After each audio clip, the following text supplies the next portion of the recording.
we're back again.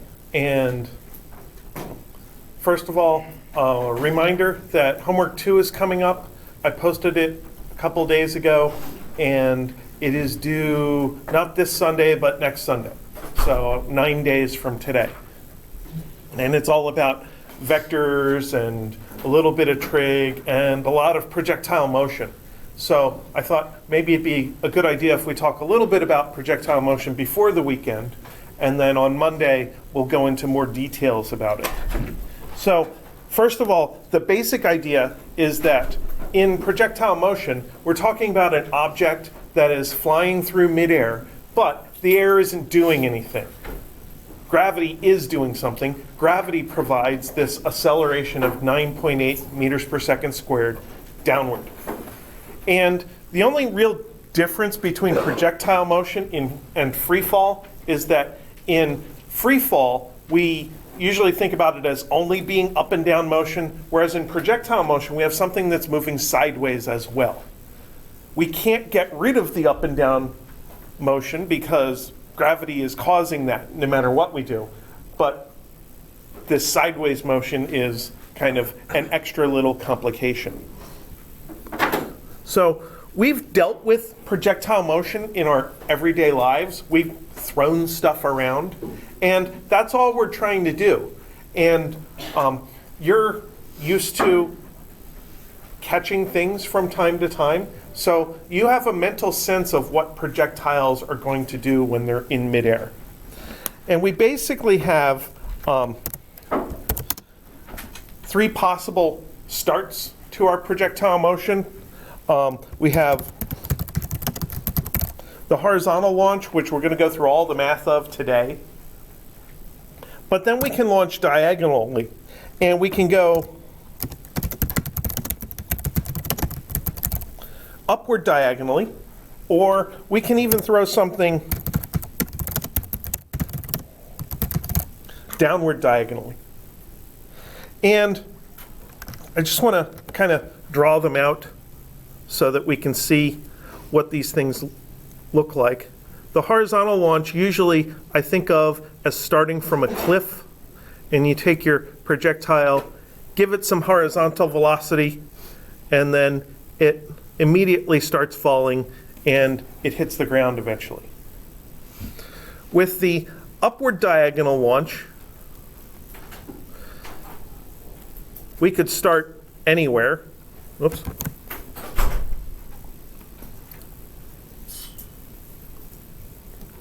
Give it that upward diagonal initial state, and then it's going to head up and over the top. It'll reach a peak somewhere and then start working its way down the other side of its trajectory. And then with the downward diagonal launch, of course, you have to start with some extra height, because if you launch a projectile downward, gravity is just going to make it go even more downward. And these 3 trajectories are really just different parts of the same trajectory. Because if you would just think about the end of the upward diagonal launch from here, it looks just like this. If you would think about the upward diagonal launch from the peak, it looks just like this. And then, depending on what the exact situation is, we would always analyze this from top to bottom, and we would always analyze this from top to bottom. But for the upward diagonal launch, we could interrupt this process on the way up. We could interrupt the process at the top. We could interrupt the process on the way down, above our starting point, at our starting height, or even below our starting height. So there's a lot more, there are a lot more possibilities with that middle case of the upward diagonal launch. There's a lot more we can do with it. So we'll go through all those possibilities, I think, on Monday and figure out what we know about the situation at different points along that path. So the easiest case to analyze is this horizontal launch. So let's take a look at an example of a horizontal launch example. So I thought I'd just take an object such as my house key, which is difficult to damage. I used to do this with my car key, but my car key started coming apart, and when I put it together, it hits the panic button, and I don't like that. And then I did it with my school keys, but I have a thumb drive, and the keys smashed my thumb drive one time. But my house keys have nothing important on them, except for getting me home. So the easiest way to start a horizontal launch, because I can't really control the direction I throw things very well, but I can control when I slide these keys on a desk. So I'm just going to slide them off the desk. And I think I'll get my computer a little out of the way, and I'm going to slide them pretty much as hard as I can. Okay, so they hit right about here. Would you agree? All right, so I'm going to step this off, and I've learned that if I do really large steps, that my steps are 1 meter apiece. So there's 1, 2, 3.5 meters. So that would be called a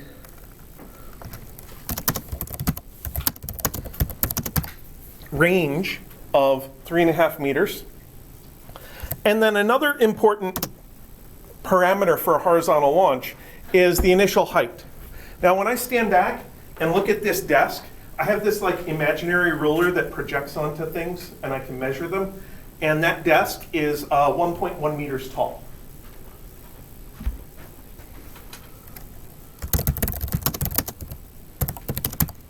If you don't have that ability, then it probably means that you haven't been like replicated by cyborgs or something like that.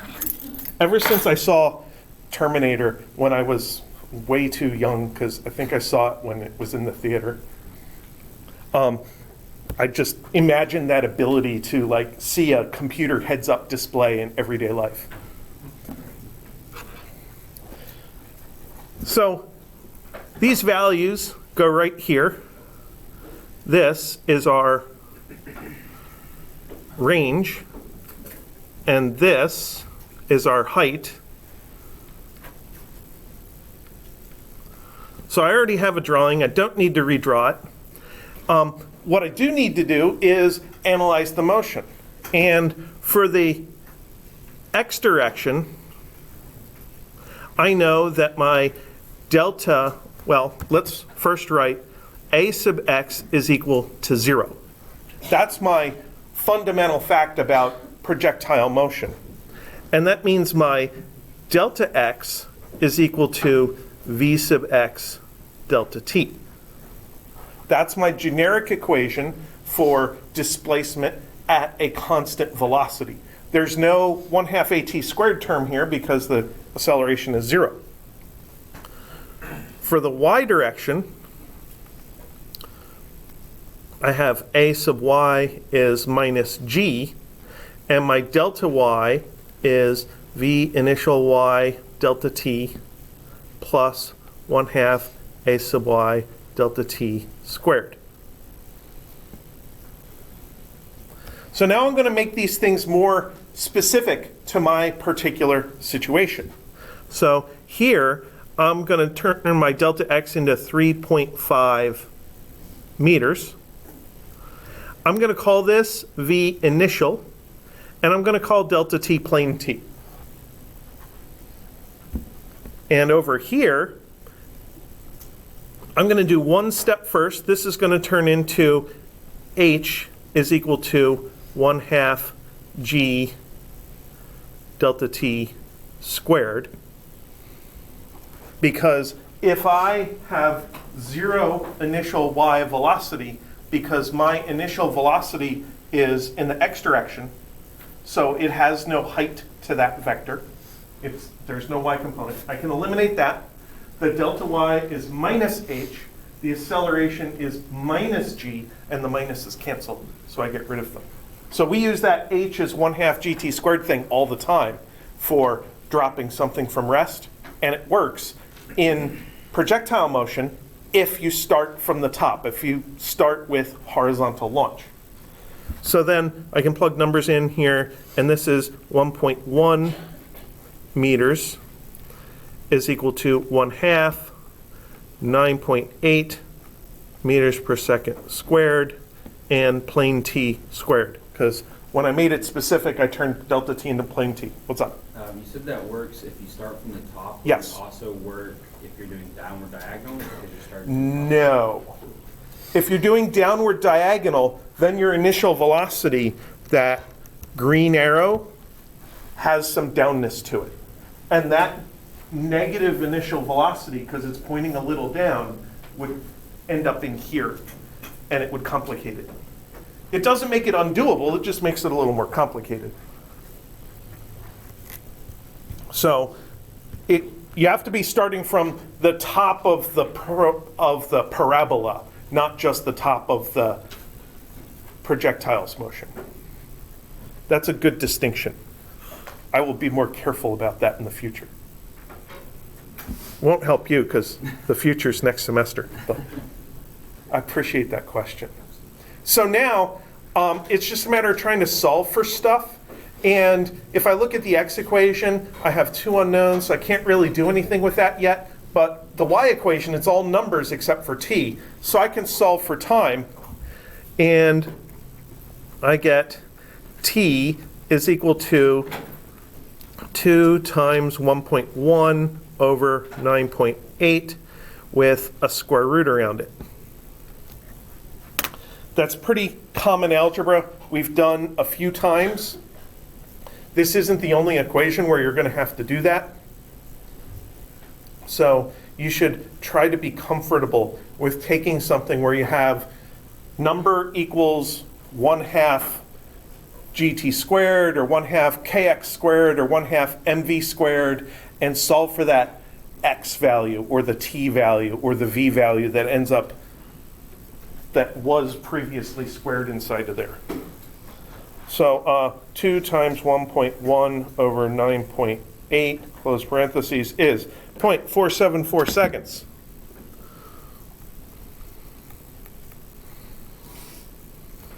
So this is the regular simultaneous variable strategy. We pick an equation, the easiest equation, and solve for a variable. The easiest variable, I solve for t. Now I know t as a number, not just as an expression, and plug it into the other equation. So now my v initial is 3.5 meters over 0.474 seconds.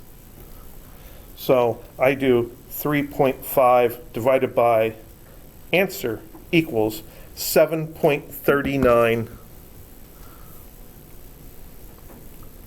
meters per second. And that's around 15 miles an hour. So as far as like a shuffleboard push goes, well, it seems fast. If you were playing an actual game of shuffleboard, you'd smash off the end of the table with that. Now that's not all we can learn about this, but it is a good start. I want to know a little bit about the landing. How hard does this thing hit the ground? So basically what I'm asking is,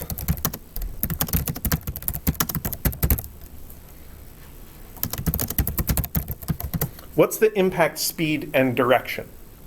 Because if I scroll back up to the drawing, this thing is going to hit the ground here, and at that moment it has some v final. So there's v initial up here and v final when it hits the ground.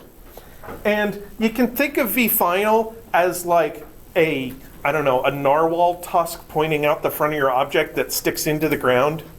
When I was a kid, there was this game called lawn darts, which was banned many years before I was a kid. But my parents, well, my mom and aunts and uncles had kept their set around. And my aunts and uncles sent me outside to go play with the lawn darts. because they didn't like me, I guess. They were banned because they were basically giant darts with a spear on the front of them, and you tossed them around, and you tried to get them as close as possible to a target, but of course kids would try to catch them, and kids ended up with lawn darts in their hands and stuff like that. I never hurt myself with lawn darts, thank goodness. Yeah, I'm sure some kids threw them overhand at each other instead of being nice. But this V final is kind of like the tip of a lawn dart going into the ground when it hits. And what I'm trying to figure out is how hard is it going to hit and what direction is it pointing when it hits the ground. So we need V final X. And that one's easy because the X velocity is constant. Remember, there is zero acceleration in the X direction, which means that whatever X velocity I have at the beginning is the same as my X component of velocity at the end. So that's going to be 7.39 meters per second. It's the V final Y that is unknown. And to find the final Y velocity, we have to go back to our kinematics equations and think about places that we could learn the V final Y. So here is our equation sheet. And I think up here somewhere I can draw on it. Yeah. So I want to find V final in the equations. It's in there, and it's over there. So I have three choices about how to find V final. Now, you might be thinking, they all say V final X, and we're trying to find V final Y. Remember that our kinematics equations work for the Y direction as long as you change all the X's to Y's. So let's see how to use each of those individually to figure out the V final Y and maybe get a little more understanding about velocity in the process. So option 1, or method 1,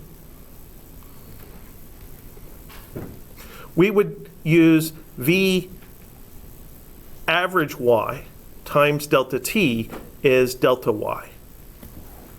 So then V average y is equal to delta y over delta t. And what do you know? My height was 1.1 meters from the bottom, which means my delta y is negative 1.1 meters to get down from there. So I know this. I know the amount of time. And that tells me that V average y is equal to negative 1.1 over 0.474 equals 2.32, negative 2.32 meters per second. Now that's not actually V final, that's V average. So we have to remember that V average is halfway between V initial and V final. So that means I can make a list, V initial y, V average y, and V final y. And this negative 2.32 meters per second is halfway in between the initial and the final. Now the initial was 0. So you could plug these two values into that equation and solve for V final. Or you could look at it and say, oh, well, if it takes me 2.32 to get there, it's going to take another 2.32 to get there. So if I just double it, I have my answer. So I can just double this and get negative 4.64 meters per second. So there's method 1. I found my V final. using the idea of average velocity.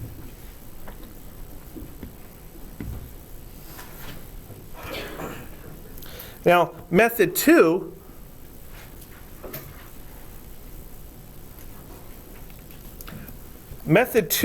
involves trying to find v final from delta velocity. So we have to use what we know about delta velocity in order to find the final. So what we know about delta velocity is delta v y is ay delta t. So then we know our acceleration. This is 0.65 meters per second. Now, you might be upset with me in that these produce what looks like two different answers, but they're only different in the last digit. It is 0.01 out of 4, which is 0.25%, which basically means that these are the same number, the 4.64 and 4.65. I only got different values because I rounded some things earlier on, like specifically the time. I rounded the time value. If I kept one more digit here, then these would be more accurate here.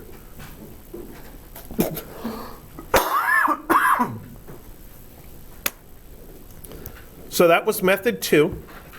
Now we have method 3.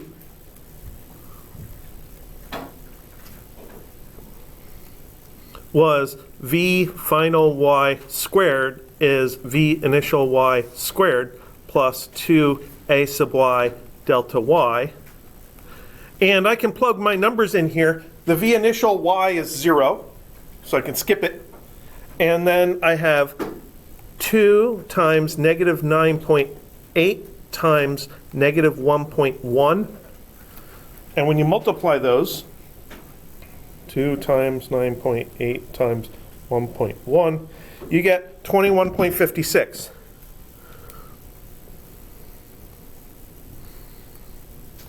So v final y is negative square root of 21.56 is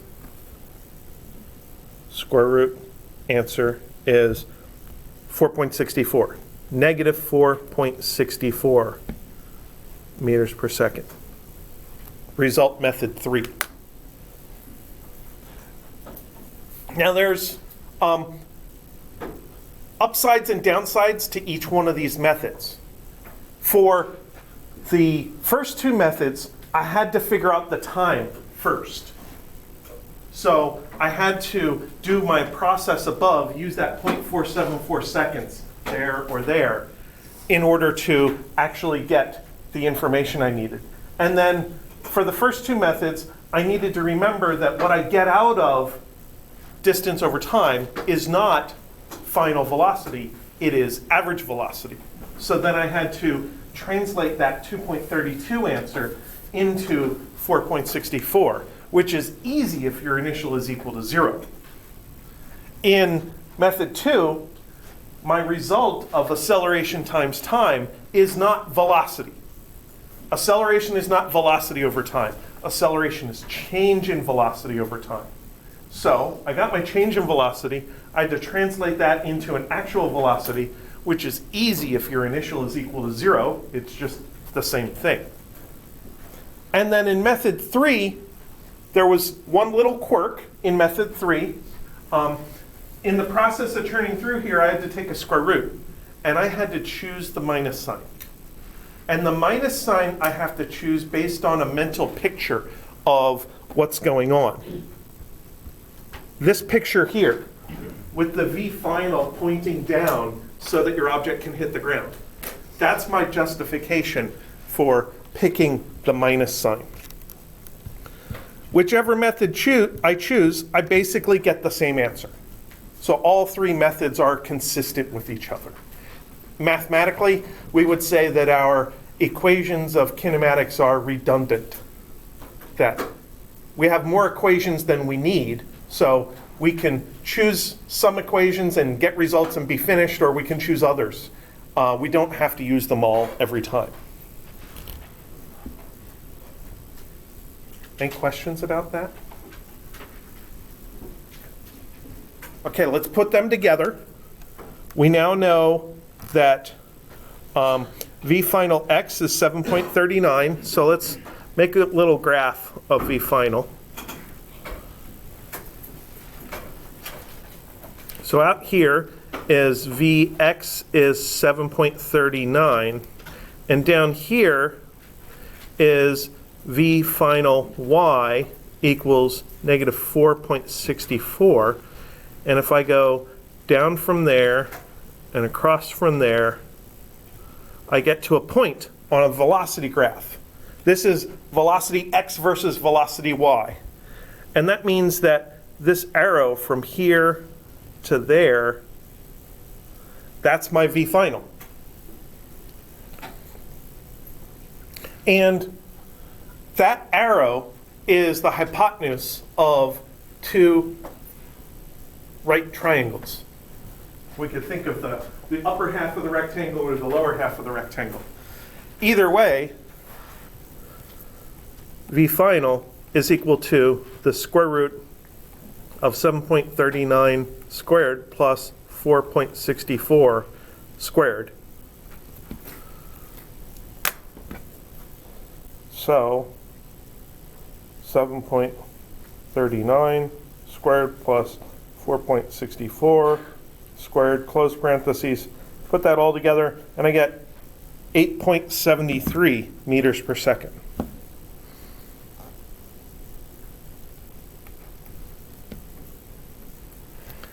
Here, when you're finding a magnitude, it's always the positive square root. Magnitudes can only be positive.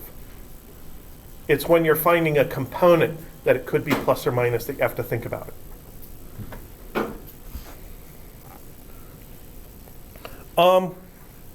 And then there's one more thing that we could find right there is theta final. Yeah. On your notes before, instead of 7.39, you put 4.01, so then it came out to 6.14. Like not these notes, but like last year. Oh, okay. Yeah, I pick different numbers every time. Because before, the keys only went that far. Yeah. And today I threw them further. So we were using live data today. And certainly, if I give the keys less initial velocity, then they're actually going to spend the exact same amount of time in the air, because the air time comes completely from the y direction stuff. And there's nothing about range here. The 3.5 meters has nothing to do with this. And there's nothing about Vx here. So this part of the analysis is separate from the x part of the analysis. And that's actually one of the things I really like about this demonstration, that I didn't have any timing equipment. All I had was distance equipment. I was able to measure a horizontal distance. I was able to measure a vertical distance. So with purely tape measures, I was able to measure a speed. I was able to calculate a time and use it to measure a speed.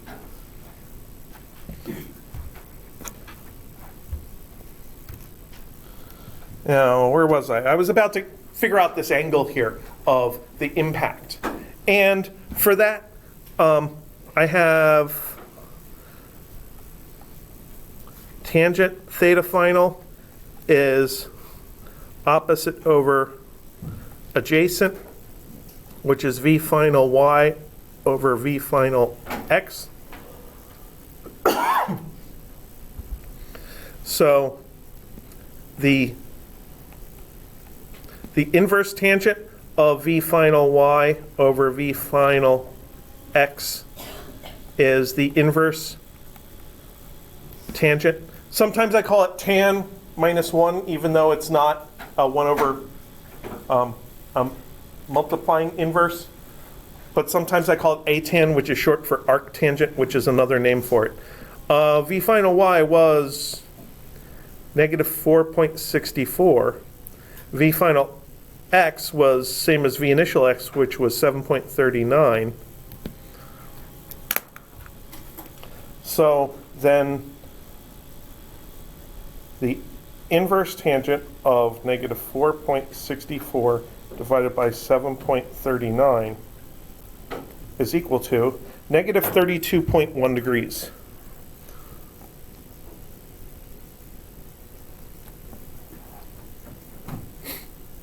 So that's the angle of impact when these keys landed.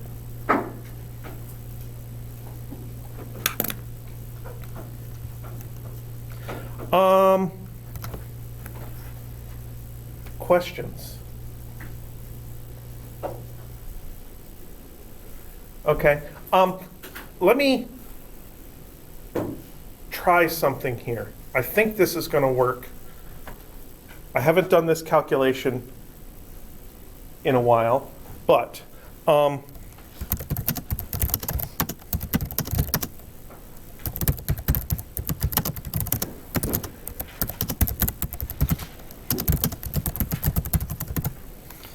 how could we have the projectile land at a 45-degree angle to the horizontal?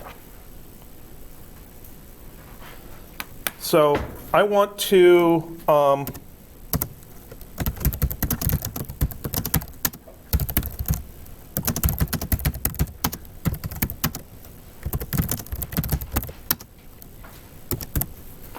keep the 1.1 meter height, but I want to figure out like my initial velocity and my range of the projectile launch that would make it land at 45 degrees. So then we're kind of starting at the beginning a little bit, because y direction, we still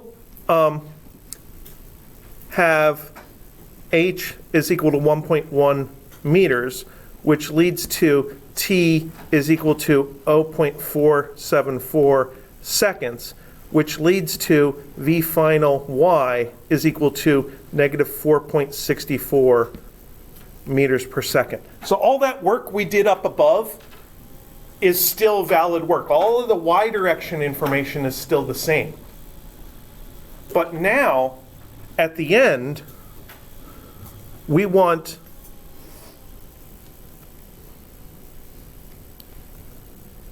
we have v final y is negative 4.64.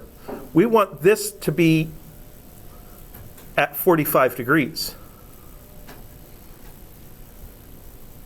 I don't know why. Somebody has decided it. So that means that tangent theta final is v final y over v final x is the tangent of minus 45 degrees. Because of course if you're landing, your angle is below horizontal, so I'm putting in minus 45 degrees. So I might as well just take the tangent of negative 45 degrees. Tangent of negative 45 is negative 1. Which means that v final y is equal to v final x times negative 1. Which means if this side is negative 4.64, v final x is equal to 4.64 meters per second. Well, that's kind of neat. And maybe you could have figured that out for the 45-degree angle without actually churning through this math, because the 45-degree right triangle is a special right triangle. It has legs that are the same length. So now I've figured out what speed I need in order to achieve this result of landing at 45 degrees. What's the range? Well, delta x is equal to vx delta t is 4.64 meters per second times 0.474 seconds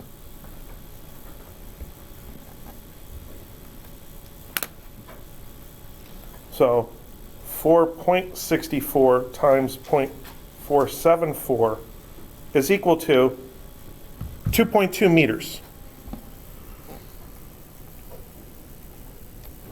Does that number look similar to any of our other numbers? It's exactly twice the 1.1. Yeah. And there's a funny thing about projectile motion when you're launching and landing, when you're launching horizontally. So I'm going to draw a half-size shelf here, and I'll draw my initial and my final point. And if I go up to twice the height here,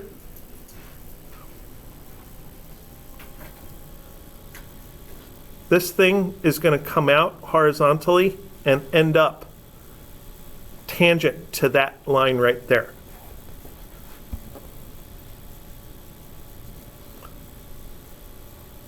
So the final velocity, if I projected backwards in a straight line, would actually end up twice as high as my initial shelf. That's only true for the very tippy top, the apex of the parabola, but it is an interesting factoid for projectile motion.